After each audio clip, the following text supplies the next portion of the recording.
কাছে যাওয়া দরকার ছিল, ওই সময়টা মালিককে না দিয়া আমি আমার দুনিয়ার পিছনে সময় দিয়া দিলাম।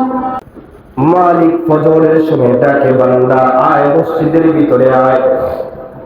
কিন্তু আমি আল্লাহর হুকুমের দিকে না যাইয়া লেপার কম্বল দিয়া আমি আমার আরামের ঘুমকে আরো সুন্দর বানায়া নিলাম।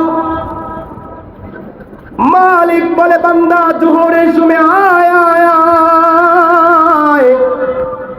কিন্তু জোহরের সময়ও আমার সময় হয়, আমার চাকরি আর ব্যবসার ভিতরে সময় দিতে যায়, সময় সব শেষ। মালিক আসরে মাগরিবে সারে ডাকে, আসর মাগরিবে সারেও যাওয়ার সময় হয় না। এরে বাবা, চিন্তা করো, মালিকের ডাকে তুমি আজকে সারা দিলা না। মালিক যদি তোমাকে দুনিয়া থেকে উঠায় আনে তখন কি করবা? মালিক যদি তোমাকে হাসপাতালের বেডে শোয়া দেয় তখন তুমি কি করবা? এখন তো মালিককে সময় দেওয়ার মতো সময় হয় না, তখন কিভাবে তুমি কি করবা? একটু বিবেককে প্রশ্ন করে দেখো, বালিশের সাথে মাথাটা একটু লাগায়া দেখো, ঠান্ডা মাথা একটু চিন্তা করে দেখো। দুনিয়াটা অল্প দিনের দুনিয়া, আজকে আছি কালকে নাই, এর নামই হলো দুনিয়া। দুনিয়াতে চিরস্থায়ী আমাদের পূর্বপুরুষরা থাকতে পারে নাই, আমরাও দুনিয়াতে চিরস্থায়ী কেউ থাকতে পারবো না, থাকতে চাইলেও কেউ থাকতে পারবো না। তবে দুনিয়া থেকে যাওয়ার আগে কবরের সামানাগুলো তৈরি করে যাওয়া দরকার। কবরে যায় কি বলবেন যে দুনিয়াতে ক্ষমতার বহরে নামাজ পড়ার সময় পাই নাই, দুনিয়াতে ব্যবসা করতে করতে নামাজ পড়ার সময় পাই নাই, দুনিয়াতে ফ্যামিলি সংসার সামলাইতে সামলাইতে বুঝি নামাজ পড়ার সময় পাও নাই। এটাই বুঝি বলবা কবরে গিয়া ঠিক করে রাখছো? তাহলে ওমরে ফারুক রাদিয়াল্লাহু তাআলা আনহুর কথা শোনো।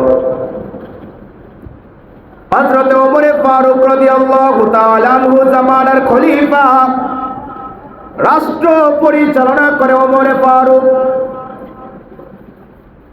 তার ছেলে আব্দুল্লাহ ইবনে ওমর একবার জুমার সময় খুতবা দিতেছে, জুমার নামাজের খুতবা দিতেছে। ওমর শরীরে একটা চাদর জড়ানো আর পরনে আরেকটা চাদর জড়ানো, খুতবা দিতেছে। খুতবার মাঝখান থেকে এক মুরব্বী ওমরকে থামায়া দিছে। ওমর ওই সময় প্রেসিডেন্ট, অর্ধ জাহানের প্রেসিডেন্ট ওই সময় ওমর। মুরব্বী ওমরকে থামায়া বলে, ওমর আগে থামো, তারপরে খুতবা দাও। বলে, কি হয়েছে, কি জন্য, কি সমস্যা বলো বাবা।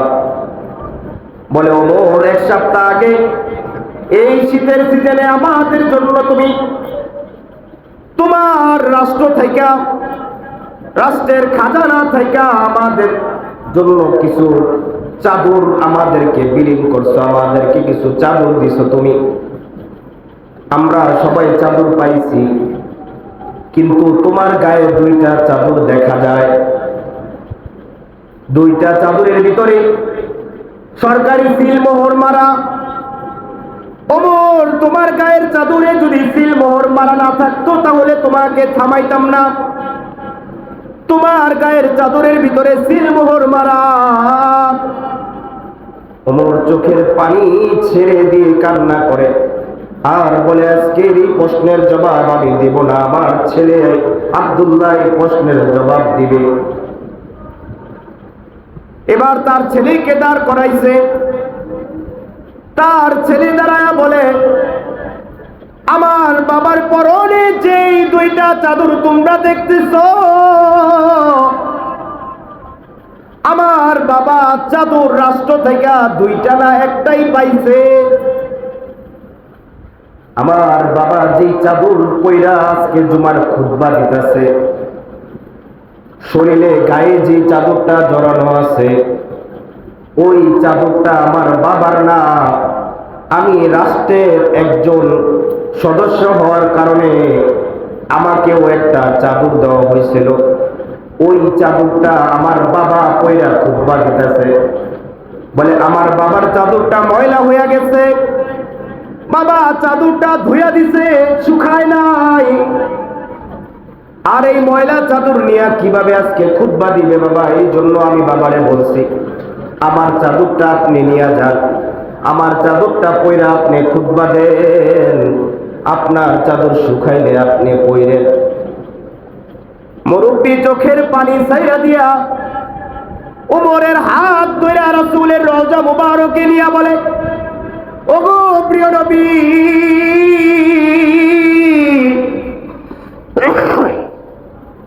আপনি আমাদেরকে এমন একজন শাসক দিয়া গেছেন যে কিনা সে আমাদের কথা যেমন ভাবে তার নিজের পরিবারের চাইতে বেশি আমাদের কথা ভাবে।